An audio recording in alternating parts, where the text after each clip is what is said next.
इस संस्थान की प्राचार्य आदरणीय रुचिका नागाबेन जी, इस संस्थान में सभी शिक्षिका बहनें और जो भाई भी कार्यरत हैं और मेरे प्रिय छात्र हैं।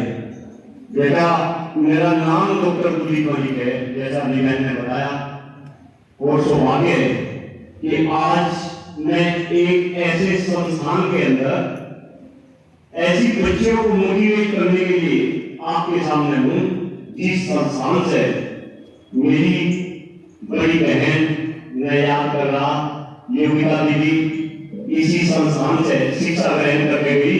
और जब सोशल मीडिया के थ्रू मैं चाहता हूँ कि कल मैं अपनी शुरुआत वहां से करूंगा, जो मैं अभी पौधारोपण के लिए हूँ।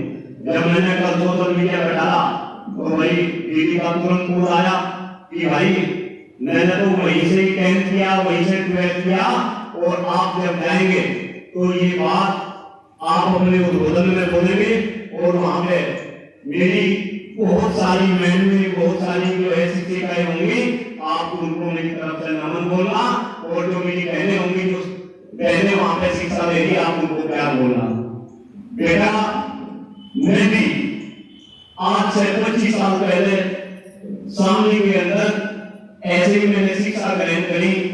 राष्ट्रीय किसान इंटर कॉलेज से मैंने 10th किया, इसके बाद 12th किया, इसके बाद मैंने डिग्री कॉलेज से बीएससी की, और बेटा इसके बाद मैंने एमसीए किया इंडियन इंजीनियरिंग कॉलेज जोधपुर से। 2001 में मैंने एमसीए किया। उस टाइम पे एमसीए करना बहुत बड़ी बात होती थी मेरे बच्चों।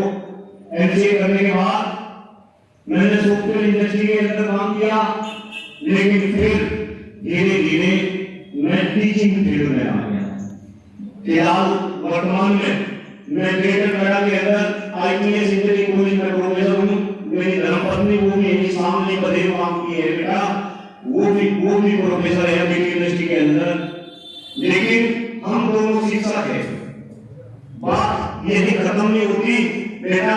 हम दोनों पति पत्नी इस देश के लिए, इस समाज के लिए कुछ सोशल काम कर ले, कुछ मुल्क पे काम कर ले।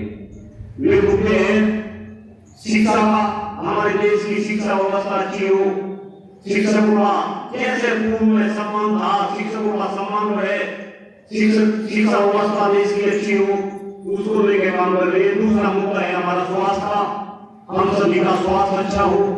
तीसरा मुद्दा है हमारा देश के खराब होते हुए पर्यावरण का। और मेरे बच्चों, चौथा मुद्दा है हमारा देश की बढ़ती हुई जनसंख्या का। कल भी आपने देखा होगा, कल 11 तारीख थी मेरे बच्चे, और 11 तारीख एक स्पेशल दिन है जिसको हमने सेलिब्रेट करा किस दिन के रूप में, कोई बच्ची बताएगी कल क्या था? कल क्या था? विश्व जनसंख्या दिवस। कल क्या था मेरे बच्चों? विश्व जनसंख्या दिवस। और कल भी मेरा सौभाग्य है क्योंकि अभी फिलहाल मैं पिछली 5 तारीख से जनपद के हर एक विद्यालय में जा रहा। और बेटा, इन विद्यालयों में जाने का मकसद केवल और केवल पर्यावरण के प्रति बच्चों को जागरूक करना, और हर विद्यालय में 2 से लेकर 10 पेड़ लगाना। और 2 से लेकर 10 पेड़ में भी एक पेड़ हमारा कंपल्सरी है बरगद का लगाना। कल मेरी जब शाम को बहन जी से बात हो रही थी, आपके संस्थान में इतनी जगह नहीं कि यहाँ पे बरगद का पेड़ लगाया जाता, अदरवाइज यहाँ भी हम बरगद का पेड़ लगा के जाते। लेकिन जब मैं सुबह से लेकर शाम तक इस काम को करता हूँ, तो सुबह में एक विद्यालय को चुनता हूँ जहां पर मैं ऐसे ही परेड में उपस्थित होकर आप जैसे बच्चों को मैं मोटिवेट करता हूँ। लेकिन जब मैं उस विद्यालय को चुनता हूँ तो बेटा मेरी खासियत ये है कि मैं कोशिश करता हूँ कि मैं बच्चों के बीच में जाऊँ। कल भी सरस्वती बालिका इंटर कॉलेज से मैंने शुरुआत करी थी, वहां से हमने अभियान शुरू करा था, और आज भी बच्चों मैं आपके बीच में हूँ, क्योंकि मुझे पता है कि आने वाले समय में इस देश में जितनी भी समस्याएं हैं, मैंने 4 समस्याओं की बात करी। सबसे पहले शिक्षा, दूसरा स्वास्थ्य, तीसरा पर्यावरण, चौथा बढ़ती जनसंख्या। अगर इन समस्याओं का आने वाले समय में कोई अच्छे से इस देश को सोल्यूशन देगा, मेरे बच्चों वो आने वाले टाइम में आप बच्चे होंगे, क्योंकि आप बच्चा ही इस देश की भारत भाग्य विधाता है। आप में से कल आने वाले समय में इंदिरा गांधी बनेगी, आप में से कल आने वाले समय में कोई कल्पना चावला बनेगी, कोई बच्ची अच्छी डॉक्टर बनेगी, कोई अच्छी साइंटिस्ट बनेगी, कोई अच्छी इंजीनियर बनेगी, कोई अच्छी ब्यूरोक्रेट बनेगी। तो आने वाले समय में देश के नेता कहते हैं कि वे इस देश को विश्व बनाएंगे, और हमारी और आपकी भी इच्छा है कि हम इस देश को विश्व बनाए, लेकिन ये देश के नेता इस देश को विश्व नहीं बनाएंगे। अगर इस देश को विश्व बनाएंगे तो बेटा वो आप जैसी बच्चियां बनेंगी, है ना? देखो सबको मेरे साथ में बेटा इंटरेक्ट होना पड़ेगा, जुड़ना पड़ेगा। लेकिन अगर इस देश को विश्व बनाना है तो देश की जो समस्या है उनको हमें समझना पड़ेगा, उनके ऊपर हमें काम करना पड़ेगा। और फिलहाल में यहाँ पे पर्यावरण की समस्या मेरे बच्चों आपको पता होगा हमारी बॉडी के लिए सबसे इंपॉर्टेंट क्या है? बॉडी के लिए सबसे इंपॉर्टेंट बोलो बोलो बोलो ऑक्सीजन। कौन बच्चे बोले आप बोलो खिलाओ बेटा, क्या नाम बच्चे का? आ जाओ नाम बोलो, अरे मजा आएगा, आनंद आएगा बेटा। क्या नाम आपका? क्या नाम? नव्या। नव्या के लिए जो बात आ जाए देखो बॉडी के लिए सबसे इंपॉर्टेंट क्या? ऑक्सीजन, इसके बाद पानी, इसके बाद पानी, और इसके बाद बेटा दूसरे खाते बता। लेकिन दुर्भाग्य है, हमारा दुर्भाग्य है, हमारे देश का दुर्भाग्य है आने वाले समय का कि आज विश्व के अंदर अगर सबसे खराब हवा, सबसे खराब हवा है तो हमारे देश हिंदुस्तान की है। मेरे बच्चे आप बहुत सारी बच्ची को लवा यूज करनी होगी, है ना? करते हैं ना सारे बच्ची को लवा यूज। आज को लवा के ऊपर सर्च करके देखा कि विश्व के अंदर सबसे प्रदूषित शहर कौन से है, तो मेरे बच्चों आपको पता चलेगा कि विश्व के अंदर जो सबसे प्रदूषित शहरों की लिस्ट आएगी उसमें से जो टॉप 10 शहर होंगे वो आपको कहां से मिलेंगे? हिंदुस्तान से। आप सर्च करके देखना विश्व के अंदर सबसे प्रदूषित राजधानी किस देश की है। अगर आप ये सर्च करें तो आपको उसमें अपने देश की राजधानी नहीं का नाम मिलेगा। मेरे बच्चों हवा की शुद्धता को नापने का एक तरीका होता है। हवा की शुद्धता को बोलो मेरे साथ, हवा की शुद्धता को नापने का एक जरिया होता है जिसको हम AQI बोलते हैं। क्या बोलते हैं? AQI। AQI बोलो फुल मॉर्न, पूरे बच्ची। अरे वाह मुझे पता जवाब आएगा। AQI बोले तो air quality index. Air quality index जैसा बॉडी का टेम्परेचर नापते हैं ना, किससे नापते हैं? थर्मोमीटर से। कितना होना चाहिए? कितना होना चाहिए बोलो? अरे बता रहे कितना होना चाहिए? अरे वाह मेरे बच्चे, कौन से बच्चे हैं भैया? इधर आओ बच्चे, लाओ भाई जोरदार तालियां इस बच्चे के लिए। क्या नाम बेटा आपका? जिया। जिया के लिए जोरदार तालियां देखो। जिया। अरे वाह मेरे बच्चे, देखो जैसे हम बॉडी का टेम्परेचर नापते हैं ना, ऐसे ही हवा की शुद्धता को भी नापा जा सकता है। और वो शुद्धता हमेशा कितनी रहनी चाहिए? 50 से नीचे। लेकिन मेरे बच्चों आपको ध्यान कहलियत होगी कि हमारे देश में कभी भी AQI 50 से नीचे नहीं रहता। कभी कभी तो 400 के पार चला जाता है। और बच्चों ध्यान रखने में फिर आज भारत के बाहर भागे जाता आप है डॉक्टर कुलदीप मलिक की आज हमको दीजिए आने वाले टाइम का आप लिखना है ना। मेरे बहुत सारे दोस्त बाहर देश विदेश में हैं। जब विदेश से लोग हिंदुस्तान में आते हैं तो डॉक्टर कुलदीप मलिक को फोन करके ये पूछते हैं कि वहां का AQI कितना चल रहा, यानी कि वहां की हवा कितनी शुद्ध है। और अगर उनको ये पता चल जाए कि AQI हिंदुस्तान का 200 से ज्यादा है तो वे हिंदुस्तान में आना पसंद नहीं करते। यानी कि हमें क्या करना पड़ेगा? हवा को शुद्ध करना पड़ेगा। क्या करना पड़ेगा? हवा को शुद्ध करना पड़ेगा।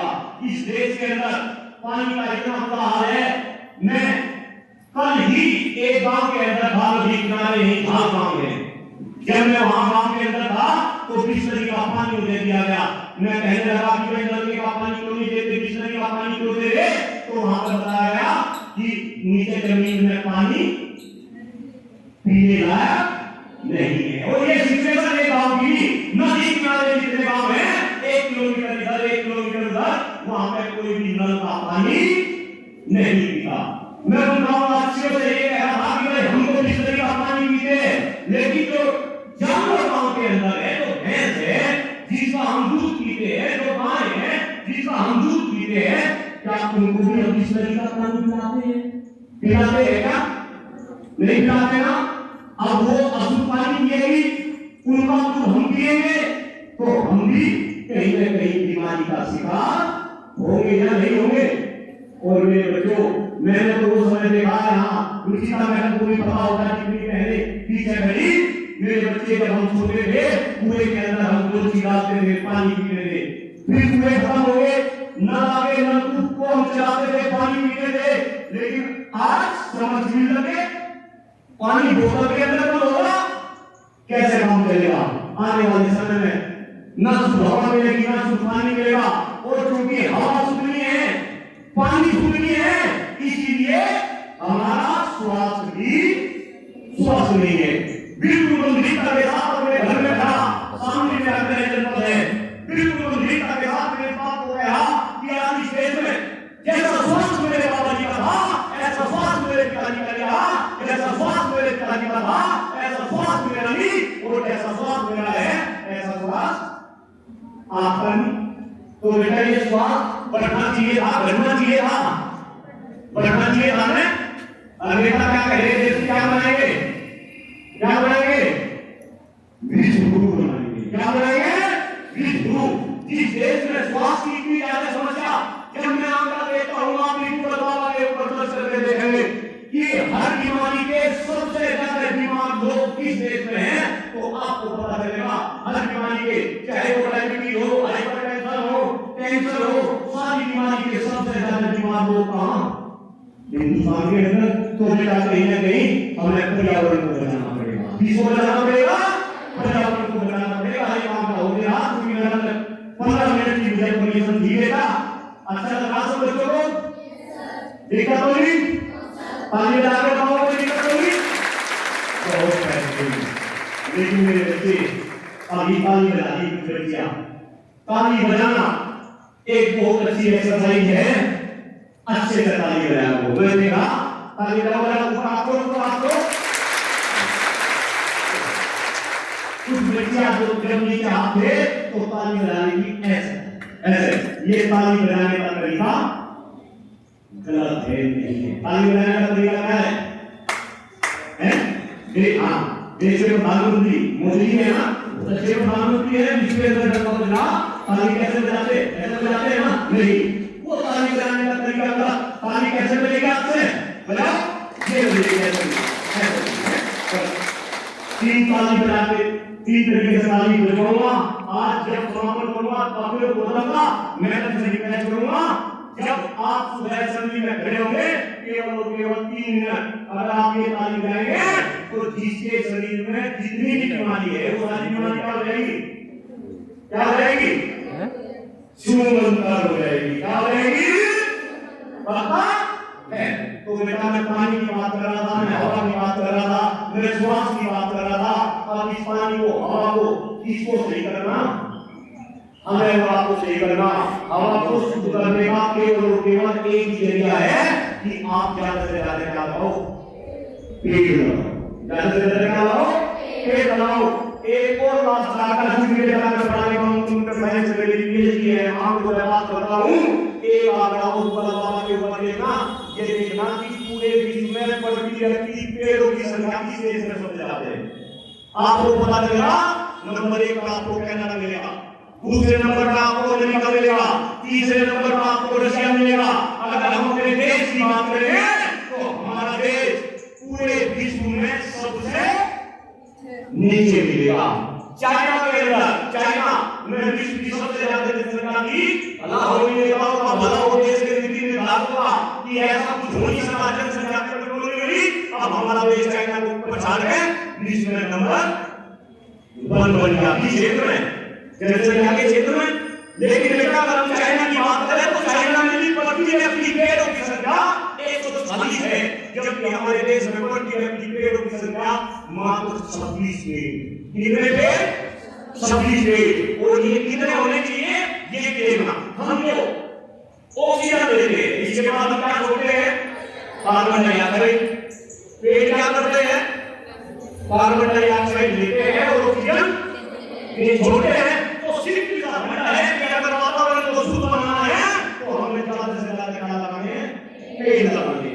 और एक बात और मेरा बताया, जब से ये देश आजाद हुआ तब से लेकर अब तक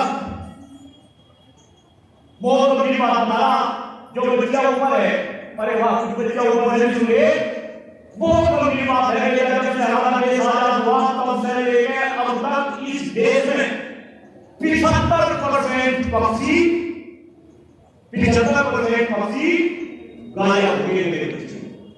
हम जब आप जैसे बच्चे थे गांव के अंदर कौवे होते थे, चिड़िया होती थी, गोलियां होती थी, मोर कहता करते थे, मोर नाचते थे, लेकिन अब सारे के सारे खत्म। यानी कि अगर ऐसे ही ये पर्यावरण खराब होता रहा, जब हम इस देश के 100 साल आजादी के जश्न को मनाएंगे तो हिंदुस्तान से पक्षी क्या हो जाएंगे? गायब हो जाएंगे। ये पक्षी जीव है और हम भी जीव है, लेकिन अगर पक्षी गायब हो गए तो आने वाले समय में मेरे बच्चों हम भी गायब हो गए। तो पर्यावरण शुद्ध करना है, हाँ ना? क्या करना पड़ेगा? पेड़ लगाना पड़ेगा। और मेरे बच्चों मैं आपको ये इस वजह से एडवाइस दे रहा क्योंकि आपके सामने हो सके किसी बच्ची का मैं बड़ा भाई, किसी बच्ची के लिए मैं पिता बन रहा हूँ, क्योंकि मेरे बच्चों पिछले 12 साल से मैंने पेड़ लगाया और मैं केवल बरगद नीम पीपल, चूंकि ये ही असली पेड़ है। कौन से? बरगद नीम पीपल, क्योंकि ये हमारे वातावरण को सबसे ज्यादा शुद्ध करने का कार्य करते हैं। और धीरे धीरे बरगद नीम पीपल लगाना लोगों ने क्या कर दिया? बंद कर दिया।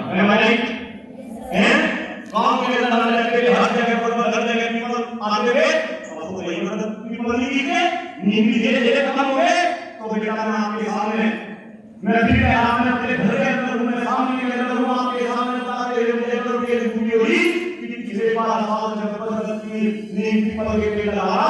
और अगर मैं आपको संख्या बताऊं तो बेटा आप ये यकीन नहीं करेंगे, मैं कितने बरगद के पेड़ लगा दिए। तो अगर एक दो कुलदीप मलिक अकेला अपने कुछ स्टूडेंट्स की मदद से मेरे साथ में आपके बच्चे काम कर रहे हैं, मैं कितने पेड़ लगा सकता हूं? तो अगर इस विद्यालय से 100 बच्ची 200 बच्ची मेरा साथ दे तो कितने पेड़ लग जाएंगे? आना साथ मेरा, आना पक्का? बोलिए बच्ची, पक्का? मेरे बच्चों में इसी मोटिवेशन के लिए आपके संसार में हूं और मुझे बताते हुए करूंगा कि कहां जाने जा रहा। कल मैं सरस्वती बालिका का बताया, वहां भी बच्चियां थी, 1400 बच्ची उस विद्यालय में थी और कल से लेकर आज तक 60 बच्ची अलग अलग जगह में एक पेड़ की मेरे शपथ दिला रहा सब बच्चों के 60 बच्ची बरगद नीम पीपल का एक पेड़ लगा के वहां पर सभी होगी है कली कलर में 60 बच्चों की एंट्री होगी। 6 तारीख को मैं उनके अंदर डीएवी पब्लिक स्कूल में रहा, वहां भी 1200 बच्चे हैं, 1200 बच्चों में से 400 बच्चों ने वहां भी बरगद के और पीपल के पेड़ किसी ने अपनी ट्यूबवेल के ऊपर लगाए, किसी ने अपने घर के अंदर लगाए, किसी ने स्कूल के अंदर लगाए, किसी ने शमशान घाट के अंदर लगाए। 400 पेड़ उन्होंने लगा दिए।